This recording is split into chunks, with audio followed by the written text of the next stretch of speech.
c'était pas le socialisme et le communisme, pas du tout, dans leur tête. Bon, après coup, on peut trouver dans le CQFD un machin pour nous expliquer c'est l'autogestion. Ça, c'est du pipeau, je les laisse. Je vais pas commencer sur la révolution pour les nuls, c'est un autre thème. Bon, mais les printemps arabes, d'abord, qui a parlé de printemps arabe? C'est la presse, hein, et d'un. Deuxièmement, ça avait commencé avant, quand même. Pour la Tunisie, c'était... ça avait commencé du côté de, si je ne me trompe, dans Gafsa, les mineurs, dans le sud, etc. C'était, en fait, des revendications classiques qu'on a pu trouver en Amérique latine ou ailleurs, mais là, il n'y avait pas de parti de gauche ou d'extrême gauche qui donnait comme horizon. Bon, c'était une révolte très largement, on dirait, spontanée, même si c'était organisé quelquefois par des syndicats, etc. L'objectif, c'était, la corruption, la répression, et on pourrait dire l'exploitation, mais il n'y avait pas d'horizon. Le mot socialisme ou communisme, on avait dit, d'autant plus qu'il ne faut quand même pas oublier que dans tous ces pays arabes, il y a eu l'option socialiste arabe qui avait été éradiquée, y compris en s'appuyant sur des mouvements. Oui. On ne va pas commencer sur l'Égypte. Oui, mais pour moi, c'est pas la même chose du tout. Oui, mais on est dans d'autres pays, dans le jeu géopolitique international, la division capitaliste de travail, etc. Les gens ne descendent pas dans la rue pour la même raison. Oui. Même si on dit contre la... Je vais te orienter, si je peux me permettre, ta réponse, peut-être dans le sens qu'attend Yvan. Je ne sais pas, il va me contredire. Il attend peut-être que je dise comme lui, mais on peut être en désaccord. Non, il pose une question, parce que c'est une question générationnelle, si tu veux. Comme je suis entre les deux générations, je peux peut-être apporter un élément pour orienter ta réponse. Parce que la question qu'il pose, c'est en fait la conscience de classe. Oui. Et la question de la conscience de classe. Alors, dans la période qui nous intéresse, et la génération qui nous intéresse, c'est-à-dire ces gens qui sont qui représentent en réalité la part idéologique prépondérante de l'oligarchie aux affaires, de la classe dirigeante. Ils sont la classe dirigeante dans sa composante idéologique. Non, c'est pas la classe dirigeante, faut pas exagérer. Oui, mais attends, tu vas justement le contester. Ils sont aux commandes, même si c'est avec des... tu parles d'aujourd'hui? Oui, oui. Ah non, moi c'était pour répondre à la question, mais 68. Moi, je suis en train de parler des gens que tu as connus en 68, et c'est ceux-là dont te parlait Yvan au départ. Est-ce que c'était inscrit dans leur position de classe, ce qu'ils ont tu m'arrêtes si je me trompe sur la formulation de ta question. Donc cette position de classe que clairement ils ont aujourd'hui, et qui est clairement non seulement connotée, mais dénotée, et même complètement explicite à droite, il n'y a qu'à voir dans quelle presse ils sont repris, par lesquels ils sont relayés, et même si on imagine, je ne sais pas, que le Nouvel Obs ou Marianne sont des journaux de gauche, on sait très bien ce qu'il faut en penser, quel est le type... Quand on lit ça dans un journal comme Le Point, c'est Pinault, hein, un des milliardaires français, et Bernard Lévy. Voilà, c'est ce que 18 pages. C'est ce que je voulais... À la gloire de Régis Debray, à la gloire. Donc, il s'agit de voir que c'est homogène dans toute la presse.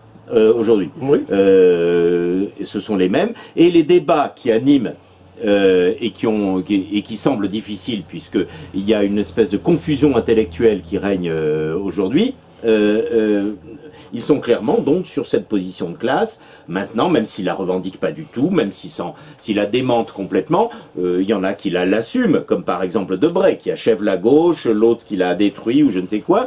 Mais par exemple Onfray, dont on va peut-être parler tout à l'heure, lui se revendique toujours de gauche et essaye de se démarquer justement de ça. Alors, et c'est là que je voulais dire, ils en sont arrivés là. Alors Onfray, c'est la génération un petit peu après, mais si on en reste au 68 art, ou post-68 art, eh bien, qu'est-ce qui a pu faire que ces gens-là aient en réalité soit passés d'une espèce de sincérité que tu évoquais, voire même de créativité, comme disait Yvan. Je la mettrai un petit peu personnellement, de mon souvenir personnel, je la mettrai un peu en doute, à l'espèce d'imposture que nous avons aujourd'hui. La créativité, on a bien vu les résultats. Hein. Ah oui, non, mais moi j'ai dit l'innovation, j'aime bien ce terme-là parce que c'est un terme technocratique. La question qui te pose, c'est comment ça peut s'expliquer au-delà du rappel de Victor Hugo, c'est-à-dire on vieillit, on est de gauche à 20 ans, à 40 ans on voit un peu plus ses intérêts, etc. Non, et puis pour bien préciser, le point me semble-t-il, c'est que, tu vois, quand tu parlais des révoltes arabes qui ont commencé, la question des mineurs en Tunisie, mais tu vois bien aussi que cette disons, cette dynamique entre le mouvement qui se passe du côté des exploités, des ouvriers, et du côté classiquement des universités, des étudiants, dans ce sont les deux foyers en quelque sorte, qu'on retrouve en ce sens-là, mais très général, aussi bien me semble-t-il dans ce qui s'est passé, le mouvement insurrectionnel au Moyen-Orient, qu'aussi bien en 68 ou à cette époque-là en Europe. Or, ma question par rapport à ton analyse que je crois pertinente, c'est qu'en même temps, tu vois, à la fois, effectivement, ça tu le montres dans ton livre, et là on voit bien Régis Debray achève la gauche. Ce qui est faux, ceux qui ont achevé la gauche, c'est quand la gauche est arrivée au pouvoir, après 2 ans, quoi, on pourrait dire, c'est là qu'ils ont achevé la gauche. C'est là qu'ils ont basculé. La rigueur, tous les discours pour discréditer le marxisme, tous les mots qui permettaient, puisque ça a été... Certes, mais là-dessus on est d'accord. C'est pas aujourd'hui, ça. Oui, mais c'est... 2 secondes, il n'a pas fini, vous coupez tout le temps. Oui, non, mais c'est pour le ramener. À chaque fois, tu réponds à côté de la question de... Non, là, il me semble avoir... Non, mais c'est-à-dire, est-ce qu'il y avait quelque chose... Il n'a pas fini sa question. Est-ce qu'il y a autre chose, que ce qui était résumé dans le point de vue de Victor Hugo, c'est-à-dire on change, on vieillit, et donc on oublie ses idéaux de jeunesse. Ça, alors là, c'est un lieu commun. C'est un lieu commun pour moi. Il m'est arrivé quand j'étais jeune, j'ai commencé dans la technocratie de l'aménagement. Il s'est trouvé que on m'a affecté à une mission qui était de présenter au conseil d'administration du district de la région parisienne le schéma directeur de Paris. Il se trouvait qu'à cette époque, c'était la Libye démocratique, ce conseil d'administration du district. Tout avait été décidé par un haut fonctionnaire qui était sous les ordres de De Gaulle, Paul Delouvrier, avec une équipe d'experts. Bon, des polytechniciens, des architectes, etc. Après, pour la Libye démocratique, c'est présenté ça au conseil d'administration du district, 28 membres. Un PC, un PS, et tout le reste, c'était à droite. Bon, le rapporteur était un mec de droite, il s'appelait Roland Ningesser, qui était un mec vraiment de droite. Moi, j'étais à l'époque à la JCR, Jeunesse communiste révolutionnaire. Dans la journée, j'avais une cravate et un costard, et la nuit, on était en train de coller des affiches, poursuivis par les nervis d'un parti qui s'appelait l'UNR, l'Union pour la Nouvelle République. Bien, le mec en question, le Ningesser, j'étais payé pour ça, lui, il s'en foutait, peu importe. Il m'a dit, vous me faites des fiches pour que je puisse faire une critique du schéma directeur de la région parisienne, parce que j'ai besoin qu'on ait envie de se débarrasser de moi, étant donné les relations que j'ai, c'est pour être ministre. Il faut que Paul Delouvrier, le haut fonctionnaire, ait envie que je dégage, je ne peux dégager que par en haut. Faites obstacle avec vos écrits. J'ai fait des obstacles, c'est pas difficile, on peut nous soit dit, il suffisait de mettre en rapport les objectifs proclamés et les options sur le terrain, et même sans faire d'analyse vraiment marxiste, quand même. Quand le mec a été nommé, non pas ministre, mais secrétaire d'État, il me convoque, au logement en l'occurrence, il me convoque et il me dit, vous étiez efficace et performant, vous pouvez faire partie de mon cabinet. Alors je lui dis, moi j'étais à la JCR à l'époque, alors je lui dis, monsieur le ministre, j'ai quand même plutôt tendance, je ne disais pas que j'étais trotskiste, etc., j'ai plutôt tendance à être un peu dans l'opposition. Il a dit quoi? Alors c'est ça, j'ai dit lieu commun. Bon, il a dit, vous savez très bien, à 20 ans on est révolutionnaire, à 40 ans on devient conservateur, ne perdez pas de temps, soyez-le dès maintenant. Voilà ce qu'il m'a sorti le mec. Non, ce truc sur on vieillit, on devient réac, d'abord c'est pas valable pour des gens comme Howard Zinn, on pourrait prendre la liste, ou de Ken Loach, ça c'est pour moi, cette vision biologique pour moi, naturaliste et essentialiste ne vaut pas un clou. Voilà. Je pense que là il a répondu. Il y a des gens qui restent révolutionnaires. Mon père est resté anarchiste jusqu'à la fin de ses jours. Il n'est pas devenu... Bon. S'il n'a pas répondu, à quoi n'a-t-il pas répondu? Non, je ne sais pas à quelle question. Non, mais ça, je réponds à... Non, mais à ta question, justement, que j'ai peut-être travesti et déformé. Non, alors, concernant la phrase de Victor Hugo, si on pense ce qu'il dit dans cette phrase, entre 20 ans, on se bat pour ses idées, à 40 pour sa famille, c'est pas tant biologique que social. Il parlait pour lui, oui, ça, oui. Oui, non, parce qu'en même temps, c'est une illustration en deux mots, on pourrait dire, de l'analyse que tu as faite. C'est-à-dire qu'à partir... C'est pas un problème d'âge. Oui. Non, mais si, c'est un problème... L'âge, il ne faut pas l'entendre comme une question de vieillissement, c'est la question de quelqu'un qui construit sa situation matérielle et sa situation sociale, et qui donc à un moment est rattrapé par des logiques sociales, qui m'a semblé être, de manière implicite, quand même le fil de ton analyse. Non, parce que c'est... Oui. De cette petite bourgeoisie intellectuelle verrouillée qui cherchait à accéder au poste dans l'Europe du Sud, oui. Et qui finalement que lorsqu'elle est arrivée au poste de commande, a été les C'est agents. logique, mais c'est une trajectoire qui ne peut pas être celle de la classe ouvrière, et c'est une trajectoire qui ne peut pas être celle de la bourgeoisie. La bourgeoisie, dans la bourgeoisie, on est bourgeois, on est EST, mais on est naître. Hein, on est bourgeois, et on le demeure. Il y a quelques déclassés, mais enfin c'est l'exception. Dans la classe ouvrière, bon, il y en a certains qui, surtout que le système d'enseignement qu'on a, hein, et là on pourra parler d'en frais, le système d'enseignement qu'on a, en général, on est prolo, on le reste plus ou moins, alors on devient ouvrier qualifié, etc. Je veux dire que la seule classe à qui est donnée la possibilité, dans une conjoncture donnée, je le répète, hein, parce que je prends les partis de gauche du nord de l'Europe, ou d'Angleterre, hein, ces gens-là, dès le départ, hein, ils n'ont jamais rencontré d'obstacle à devenir, au moins, appartenir à, disons, sphère supérieure de la petite bourgeoisie intellectuelle dans des appareils, aussi bien dans les entreprises, si ce sont d'ingénieurs, qu'à techniciens, etc., que dans le secteur étatique. Ils n'ont pas, on n'a jamais, la radicalité révolutionnaire, il m'est arrivé à Cuba de voir quelques gauchos suédois, mais c'était des phénomènes, si on peut dire, c'était des exceptions.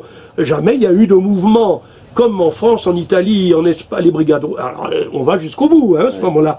Des phénomènes comme la Rote Armee Fraktion, puisqu'il y a un film d'actualité en ce moment, hein, Jeunesse allemande, qui est pas très bon d'ailleurs à mon avis, il n'explique pas grand-chose, enfin, il est intéressant au plan des documents.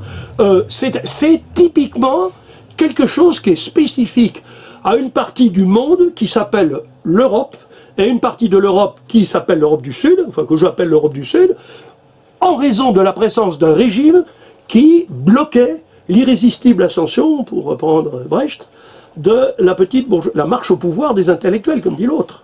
Voilà. Et moi, c'est pas du tout. Alors, effectivement, à une autre époque, prenons le cas de l'Amérique latine aussi. On pourrait prendre ça aussi, ce qui s'est passé. Ce qui se passe en Grèce, prenons un exemple. Moi, j'ai jamais cru un seul moment.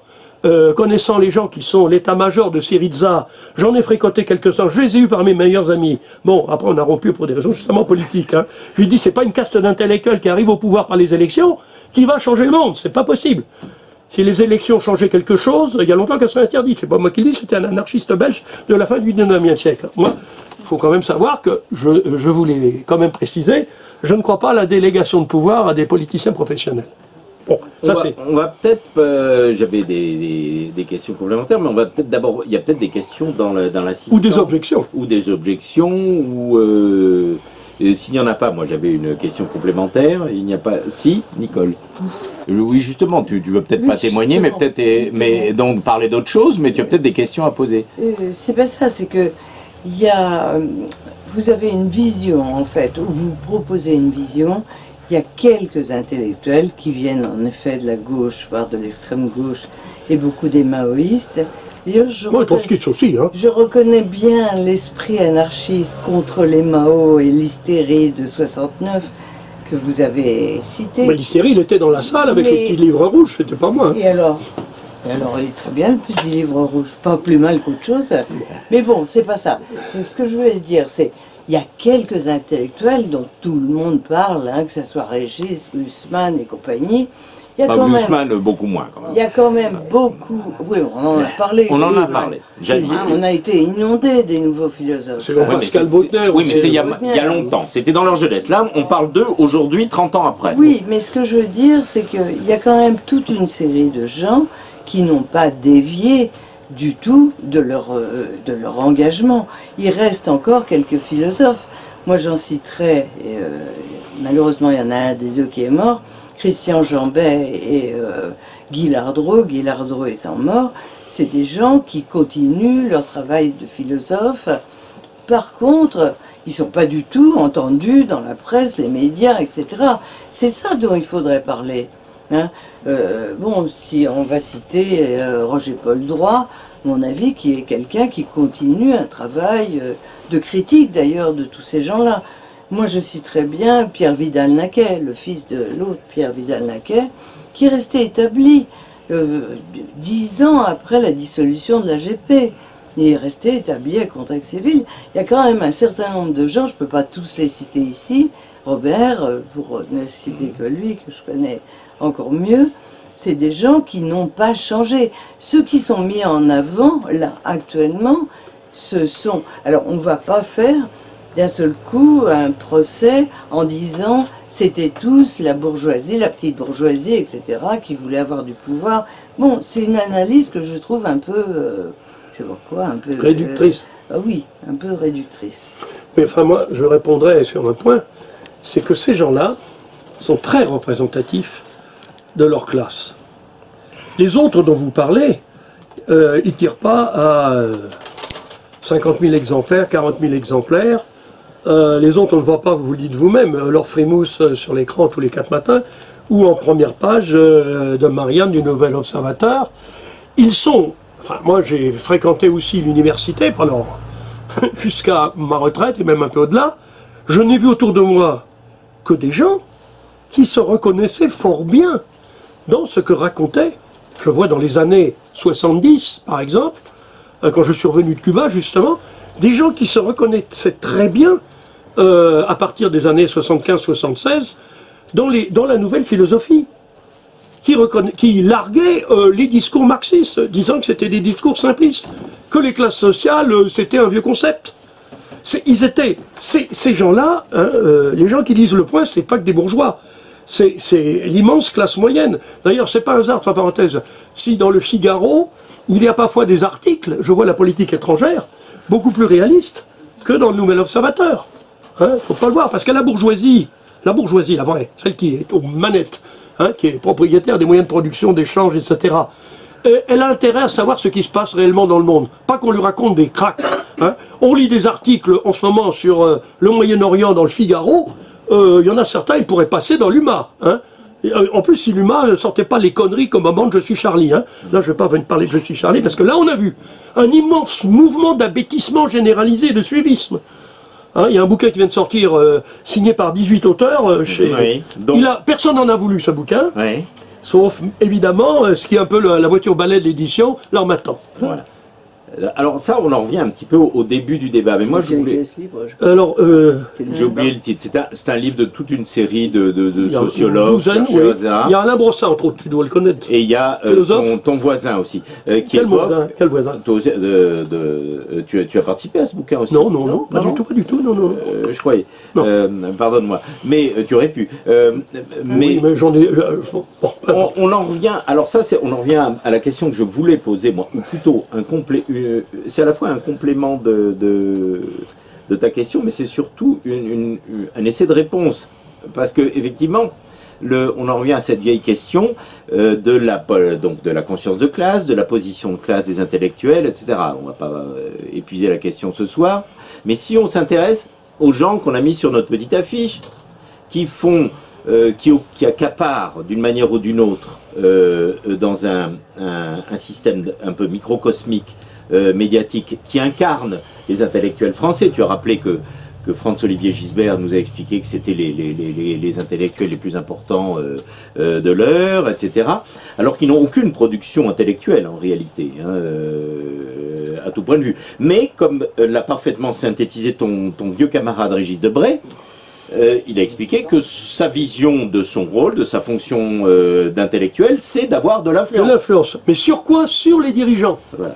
Alors, faut pas l'oublier, c'est pas seulement le conseiller du prince, c'est le prince des conseillers. Allende. C'est mon élément.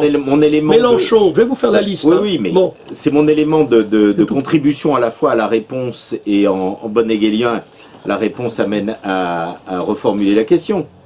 C'est que la question n'est pas tant qu'ils ne pouvaient pas faire autrement, ou que leur appartenance à la petite bourgeoisie, Marx et Engels sont des petits bourgeois, et je pourrais multiplier les exemples, même le Che, Castro, etc. Tout ça, c'est de la petite bourgeoisie, un petit peu par nécessité de leur statut d'intellectuel et des rapports de production. Le problème que nous avons aujourd'hui, et qui a amené le débat, mais qui est aussi en arrière-plan évidemment de ta question, ou qui est une partie de la réponse, c'est que ces gens-là sont troublés aujourd'hui par une situation qui leur est beaucoup moins favorable.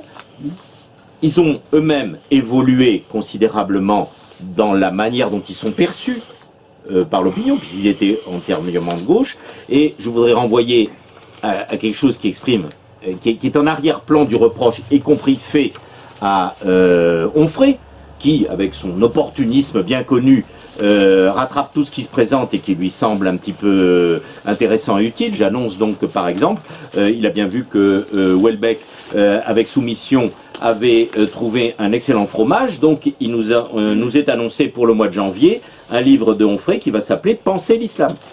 Sachez-le. Donc, ils se saisissent de tout ce qui va être opportun pour, non pas forcément avoir de l'influence, mais essentiellement, évidemment, pour être mis en avant et avoir, comme tu dis, construire une carrière, etc.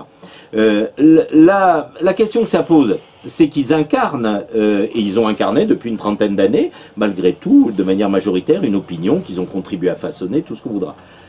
Ce qui est intéressant, me semble-t-il, aujourd'hui, c'est que c'est en train de se renverser, puisque les critiques de populisme, la manière dont ce malheureux Onfray est mis en question, non pas pour nous avoir expliqué par exemple que Guy Môquet était un collabo, mais pour avoir laissé suggérer qu'il prenait un petit peu tout ce qui se présentait, qui lui paraissait lui permettre d'être dans la figure du rebelle, parce que ce qui est très important pour eux, c'est qu'ils conservent cette figure du rebelle. Alors, cette figure du rebelle est devenue extrêmement droitière avec des déclinaisons très différentes. On a vu pour Debré, mais on a vu que pour Onfray, il s'agissait de prendre en compte, et que pour beaucoup d'autres aussi, l'espèce de critique qui est faite de populisme liée à un phénomène politique qui devient massif. C'est la montée de la droite, de l'extrême droite, dite populiste, le phénomène Le Pen, Front National, et le décalage qui est fait de manière à peu près unanime, mais qui ne trouve pas à s'exprimer, hein, y compris dans cette génération d'intellectuels, qui ne trouve pas de relais, ce qui explique à mon avis la confusion dans laquelle ils sont, et le désarroi qui les amène avec quelques-uns de leurs médiateurs. C'était Marianne, ça aurait pu être aussi bien le Figaro, le Nouvel Observateur, mon frère, répond dans le Figaro. Voilà, ou Le Monde. Dans Valeurs Actuelles. Ou dans Valeurs Actuelles. Répond dans le Figaro à Libération. C'est-à-dire, on ne peut plus débattre au motif qu'en réalité, ils ne savent plus de quoi débattre, parce que cette confusion produit le décalage complet qu'essayent de rattraper les plus efficaces d'entre eux, comme Onfray, qui rattrape le dernier truc en vogue. BHL, lui, nous prépare une réponse aux attaques de Onfray dans son prochain livre, qui a été retardé à cause de ça, puisque ça va s'appeler l'esprit, non, je confonds toujours, le génie du judaïsme, donc allusion au départ à Chateaubriand. Vous verrez quand le livre va sortir que ça tourne à tout à fait autre chose. J'anticipe, puisque personne ne l'a lu encore et qu'il est en train de le corriger. Peut-être le modifiera-t-il encore en regardant cette vidéo. Mais ce que j'explique de dire, c'est que le rapport de ces intellectuels avec le substrat, la réalité économique qui les porte, qui les a portés, est complètement bouleversé, et qu'eux-mêmes sont pas mal désemparés. Ça les amène à prendre des positions complètement inverses. Et ce qui est intéressant, c'est qu'on voit bien que c'est complètement décalé, que la position de classe n'est pas l'élément essentiel dans la problématique qui nous intéresse, ni même dans leur transformation, dans leur rôle d'intellectuel, que, encore une fois, c'est plutôt l'infrastructure qui est en train d'être bouleversée de manière assez profonde et qui les menace. Si tu veux, c'est ça le type de réponse que je vais faire à toi. Est-ce qu'ils pouvaient être autre chose ou devenir autre chose que ce qu'ils ont été? Nicole ou Jean-Pierre te donnent des exemples du fait que c'était pas une fatalité, une nécessité absolue, que en réalité la quasi-totalité des intellectuels de l'époque, des époques précédentes et même dans d'autres pays étaient issus comme eux de la petite bourgeoisie éduquée de manière un petit peu mécanique, si je veux dire. Donc cet élément de réponse va peut-être t'amener à reformuler ta question ou à apporter toi-même ta propre réponse. Ma question à deux mots, elle concernait, je dis, la dynamique entre ces deux foyers que sont la question de l'université des révoltes étudiantes et puis de l'usine, quoi. Cette dynamique-là, et que tu me semblais, mais c'était pas une objection, c'était une question, et que tu me semblais dans ton analyse, ça pouvait un petit peu, comment dire, semblait écarter cette composition-là d'une rencontre entre dynamique des révoltes étudiantes et ouvrières. C'était ça ma Mais question. pour reprendre, je vais répondre à toi, mais en reprenant... Attends, je crois qu'il voulait en poser une autre, non? Non, on peut continuer là-dessus. Ça pose Vas-y. une question tu as plus parlé intéressante que tu as parlé de conscience de classe. Sans revenir à Lukács, moi j'avais lu un livre qui m'avait beaucoup influencé, signé par Henri Lefebvre, qui est ancien d'ailleurs, et Norbert Gutermann, qui s'appelle La conscience mystifiée.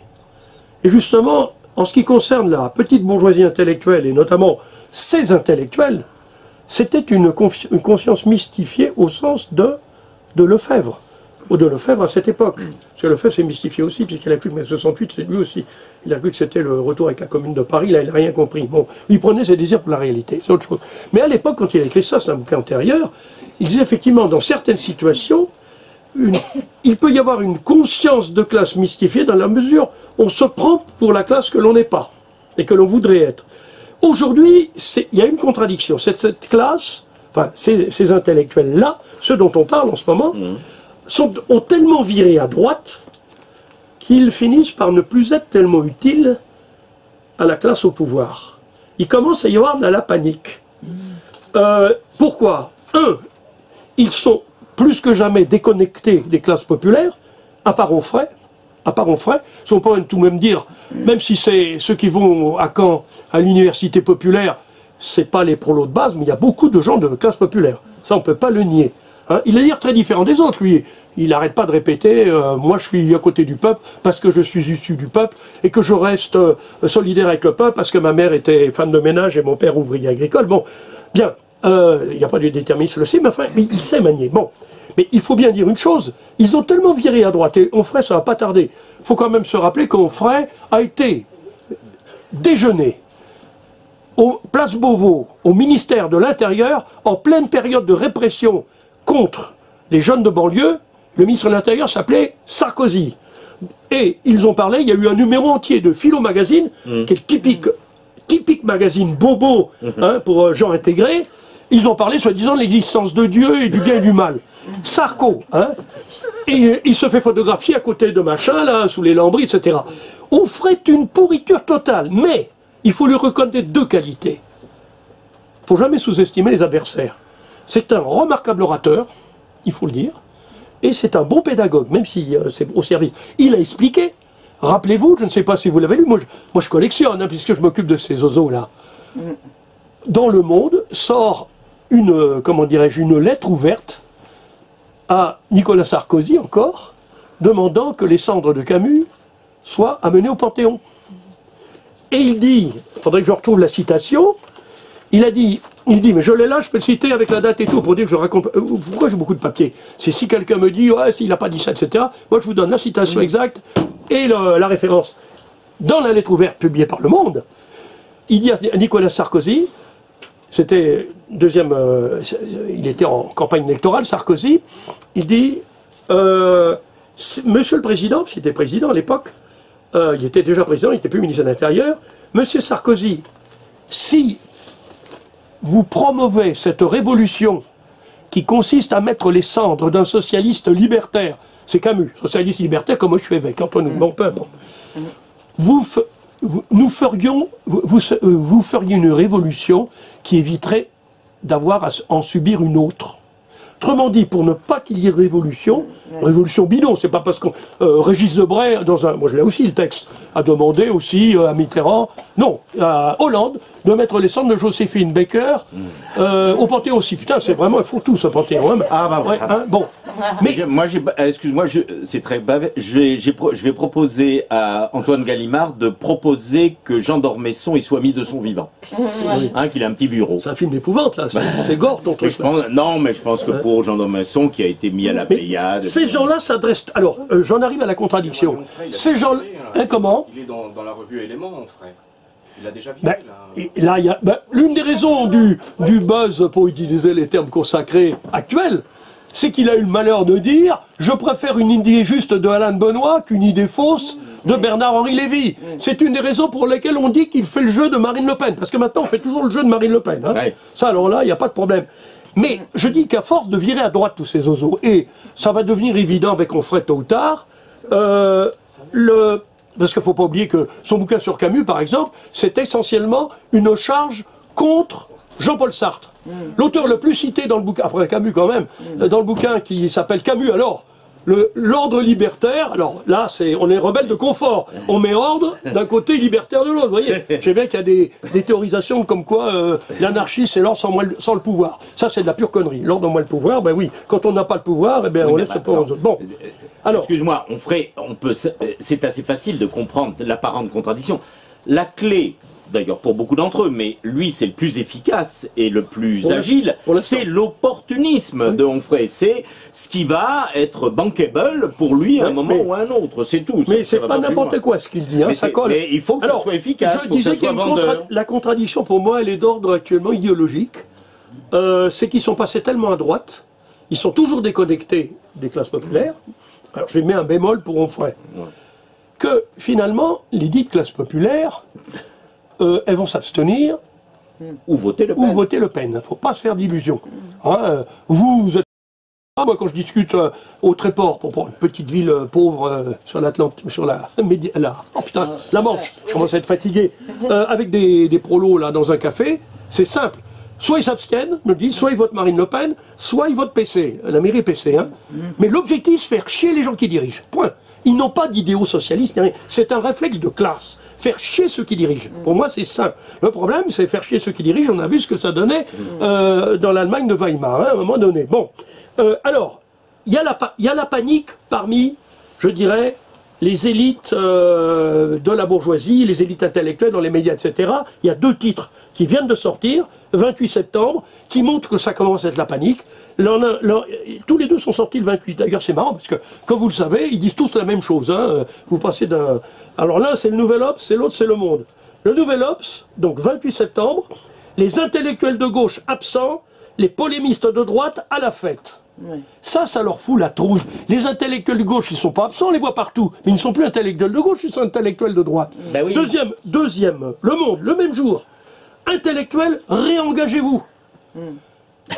Mais ils sont engagés à droite. Tout à l'heure, j'ai parlé de ceux qui sont engagés en ce moment contre Bachar ou contre Poutine. Hein, en fait, ils sont engagés au sens militaire du terme, avec tout le bagage intellectuel, enfin le pactage, je pourrais dire pour mettre le pactage intellectuel qui va avec. Ces gens-là sont toujours engagés. Mais c'est pas le bon engagement, parce qu'ils ne sont pas crédibles. Personne. C'est les lecteurs du Monde, les lecteurs du Nouvel Observateur. Ce ne sont pas les lecteurs du classe populaire. Hein, les classes populaires ne lisent pas le Nouvel Obs.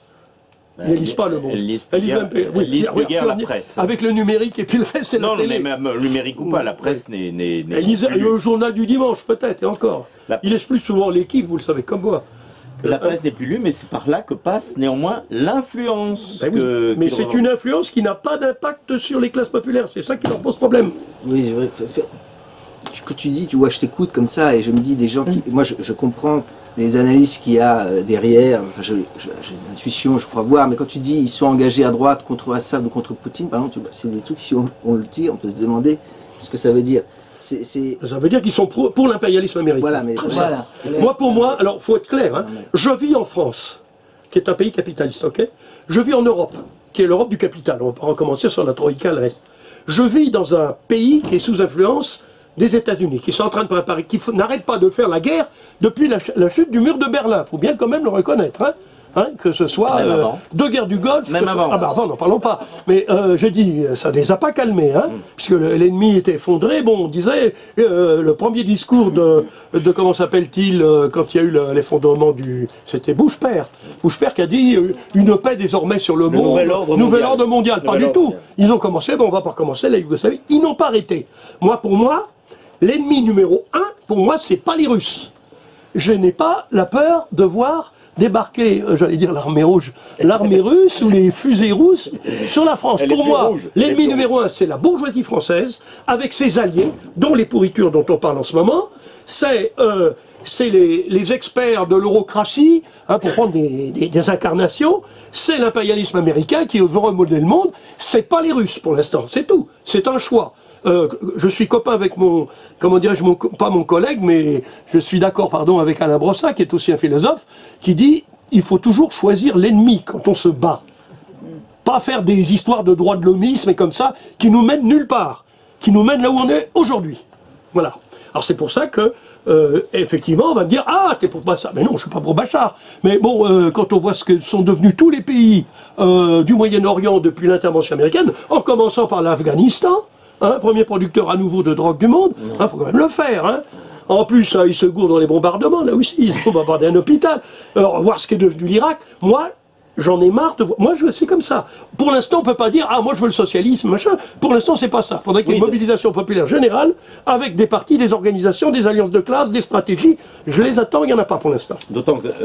je suis pour le moindre mal. Je complète la réponse très modeste, pour nous ramener à des considérations locales, françaises. En France, ça s'appelle évidemment le libéralisme, assumé par tous, hein, malgré tout, d'une manière ou d'une autre, y compris ces intellectuels. Ça s'appelle, ça prend des noms qui sont le pacte de responsabilité, le coût du travail, enfin... la flexi-sécurité, c'est revenu. La flexi-sécurité, ça c'est Tony Blair, ça. Etc. Donc, 10 ans après. En réalité, tous ces intellectuels engagés, au-delà du fait que, comme on l'a dit, ils sont engagés surtout dans leur propre carrière personnelle et leur propre devenir individuel, ils sont encouragés et sont promus eux-mêmes. C'est ça peut-être la clé du truc, parce que justement, ils sont là à défendre ce type d'idéologie, ce type d'intérêts très concrets, aussi bien géopolitiques que locaux, financiers, etc. Oui. Alors voilà, je viens en deux mots. Vas-y. Juste pour vraiment conclure là-dessus, ce qui m'intéressait dans la formule de Victor Hugo, c'est que se battre pour ses idées et se battre pour sa famille, finalement, cette formule-là, tu vois que il se dessine l'alliance entre ceux qui se battant pour leur famille, et c'est ce qu'on appelle la classe ouvrière, la classe des exploités, et logiquement en alliance avec ceux qui se battent pour leurs idées, quelque chose. C'est ça qui est intéressant dans cette formule. Il n'y a pas que le retournement réactionnaire, il y a aussi cette logique d'alliance de classe, et je pense qu'au fond on est d'accord là-dessus. Le point concernant tout ce dont on parle, je voudrais vous raconter une anecdote qui me paraît assez éclairante. C'est très simple, c'est que j'ai regardé la télévision il n'y a pas longtemps, j'ai regardé parce qu'il y avait Olivier Besancenot qui était invité chez Ruquier. Voilà. Et donc, il était, je pense qu'on peut dire objectivement, il était très bien, il était très bon, il était excellent. Mais il passe bien à la télé. Il était excellent, vraiment excellent. Calme, il connaît bien, et pas du tout agressif, il était parfait. Et donc après, il demande un peu aux gens, il y a des invités, de dire un peu ce qu'ils en pensent, quoi. Et bon, il était bien, il était même un peu trop bien, ça commençait.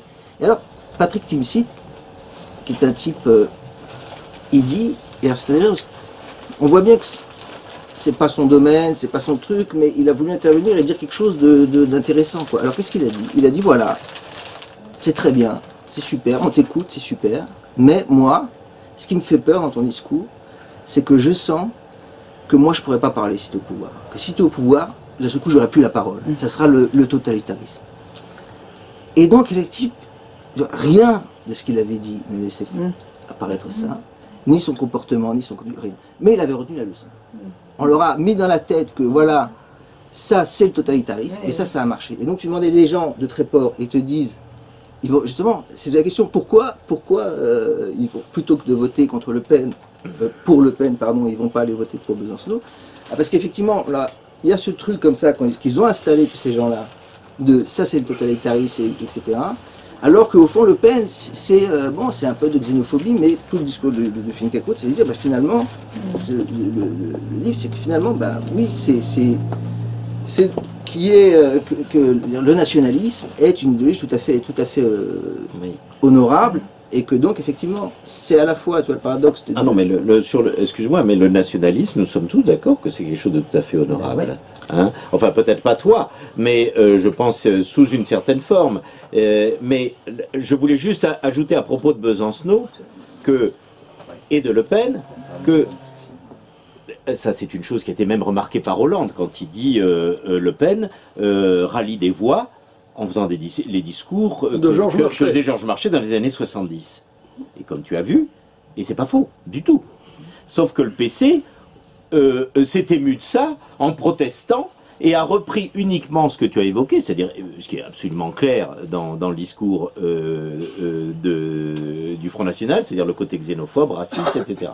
Sauf que l'essentiel des idées sociales, économiques, non sociétales, pour être clair dans le jargon actuel.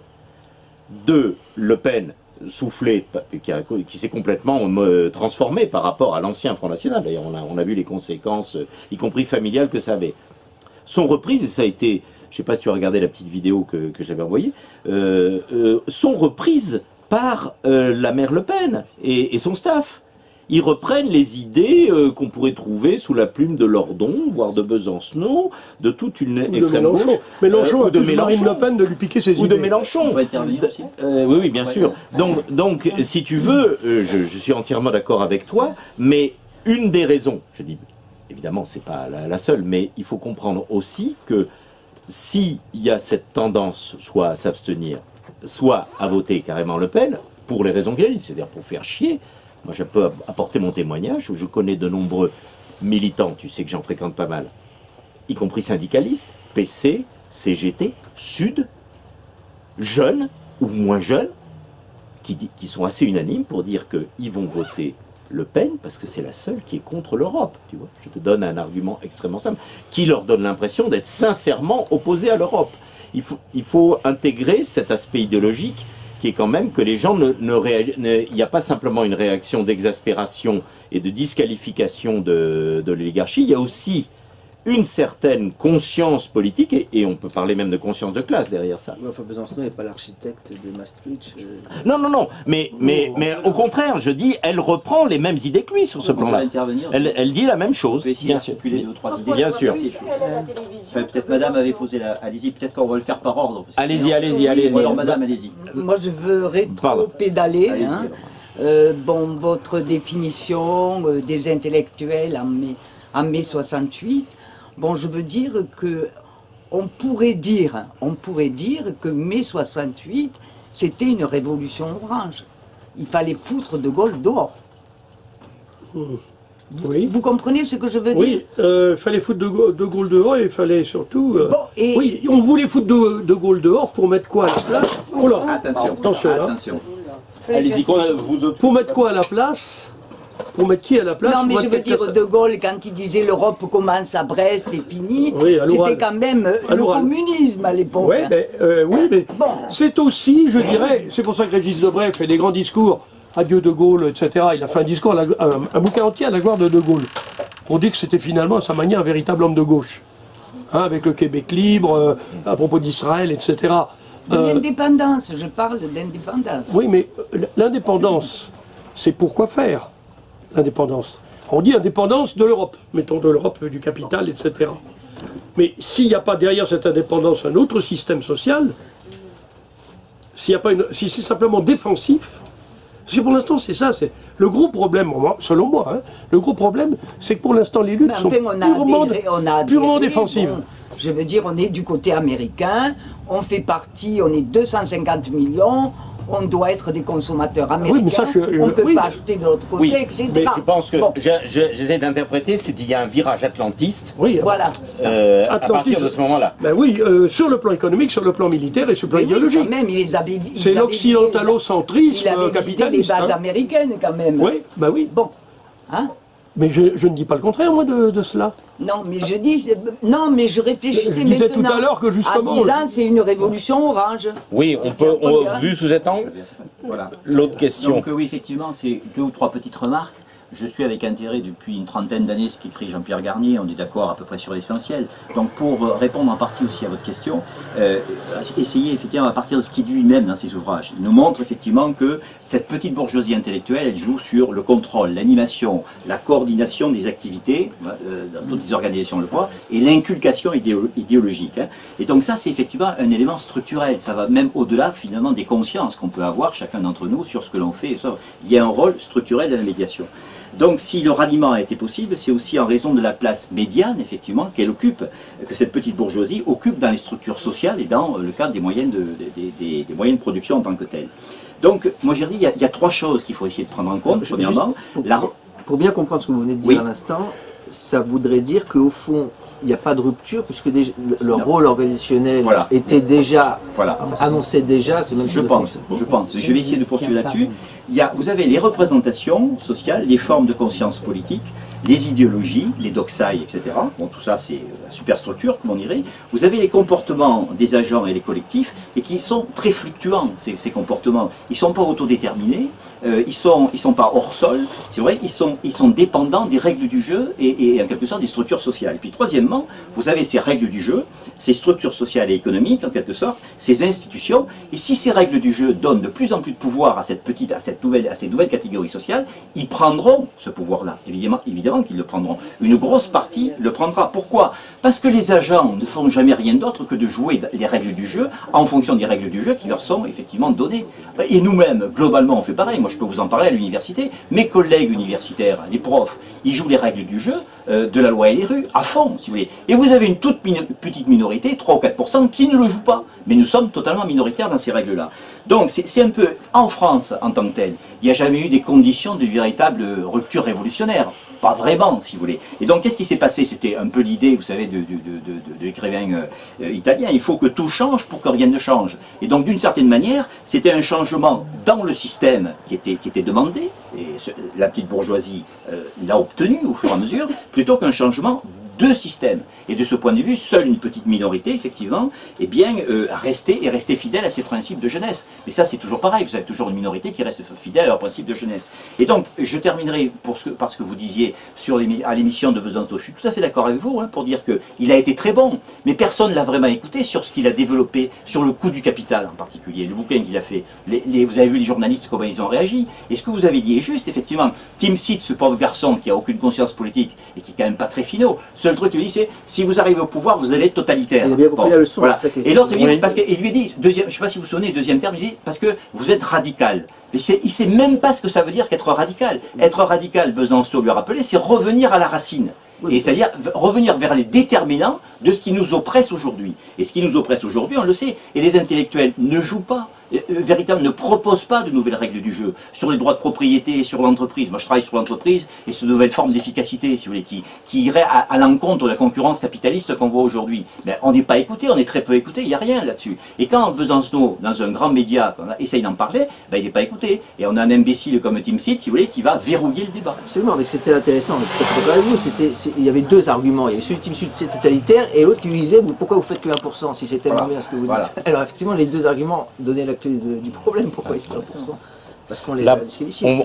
Alors juste ce que je retiens de votre intervention, si j'ai bien compris, c'est que sur la question que je posais, vous une lecture très cohérente, mais assez radicale. C'est-à-dire au fond, dès leur engagement révolutionnaire, dans la manière dont ils le pensaient, étaient déjà en jeu les mécanismes de... À la limite, ils pouvaient même le penser de manière authentique, mais au fur et à mesure même de l'évolution, dans la mesure où moi j'ai vu des gens relativement honnêtes et cohérents au début, et puis dans la mesure où vous montez dans les dispositifs de pouvoir, eh bien vous adoptez les règles en quelque sorte que les dispositifs de pouvoir vous donnent, d'une certaine manière, et vous changez à votre insu. Si vous acceptez par exemple d'animer des émissions à France Culture ou à France Inter, c'est par exemple Lordon, on peut lui reprocher ce qu'on veut, mais il n'y est pas allé précisément, il n'a pas animé des émissions parce qu'il ne voulait pas être récupéré, repris en quelque sorte par le système lui-même. Donc il y a un certain nombre de gens, il faut être très vigilant là-dessus pour ne pas être repris par le système, sinon c'est un risque qu'il y a. Et au-delà, ça va au-delà de l'intention même de l'individu, de sa propre conscience, si vous voulez, me semble-t-il. Ça récupéré par le système, c'est une obsession de nos 68 heures, comme Jean-Pierre peut en attester. Mais tu voulais ajouter quelque chose là? Oui, en fait, vous faites allusion à tes ouvrages, donc tu... Non, mais j'ai rien à redire, étant donné qu'on partage la même analyse, à savoir que la petite bourgeoisie intellectuelle, entre la classe, la direction dirigeante et la classe des exécutants, ouvriers ou employés, il y a ce qu'on appelle une classe de médiane, il dit médiatrice, intermédiaire, mais médiatrice, dont les fonctions, il l'a dit, c'est le contrôle, l'organisation, l'inculcation idéologique et l'organisation. D'où la leçon à tirer au fond, c'est que dès la manière dont ils pensaient leur engagement, les révolutionnaires en tant que tels annonçaient déjà leur trajectoire politique. C'est ça le point de radicalité de votre réponse. Mais ça, si on reprend les gens dont il est question ce soir, et beaucoup d'autres, ça me semble assez clair. Hein.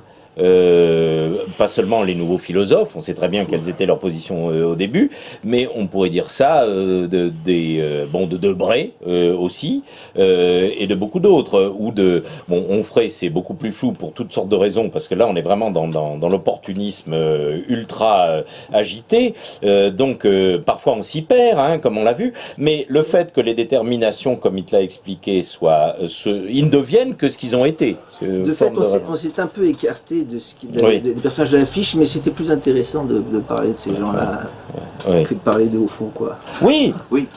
Bon, et donc c'est peut-être notre conclusion, parce que là le temps file. Donc il me reste à vous remercier, à moins que vous ayez une autre conclusion que vous vouliez proposer, je ne sais pas. Sans ça, après on va passer. Vas-y. J'ai beaucoup aimé ton enfin, on est deux à l'avoir écrit. Votre livre. J'ai beaucoup aimé. Très bien. Mais moi, c'est le point d'interrogation, à savoir, est-ce que la révolution passera par les médias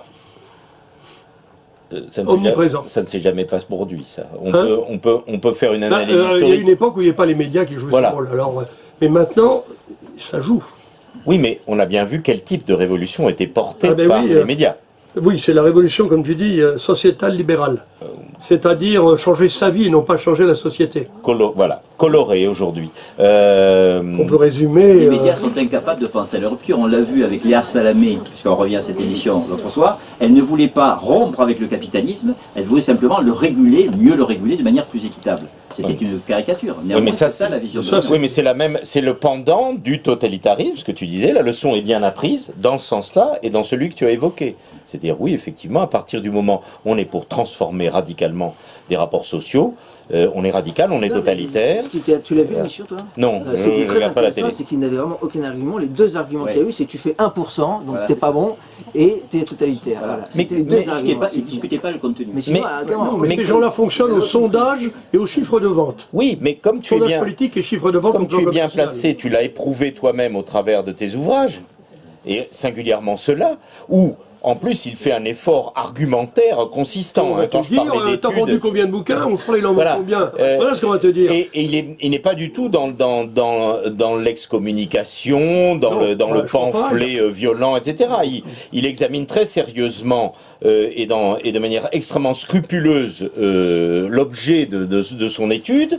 Donc on ne peut pas dire qu'on est dans du radicalisme, du complotisme ou je ne sais quelle version de l'extrémisme complètement allumé que prétendument affronteraient ces gens-là. On pourrait appeler radicalisme au sens de Besançon. Voilà, absolument, dans ce sens-là. Enfin, le radicalisme au sens de Marx. Et là, c'est quand même lui qui a défini la. Et là, comme ça prend les choses à la racine. Oui, je regarde la télé. Besançon, il est à l'école, comme tous les trotskistes de Marx, encore. Mais merci.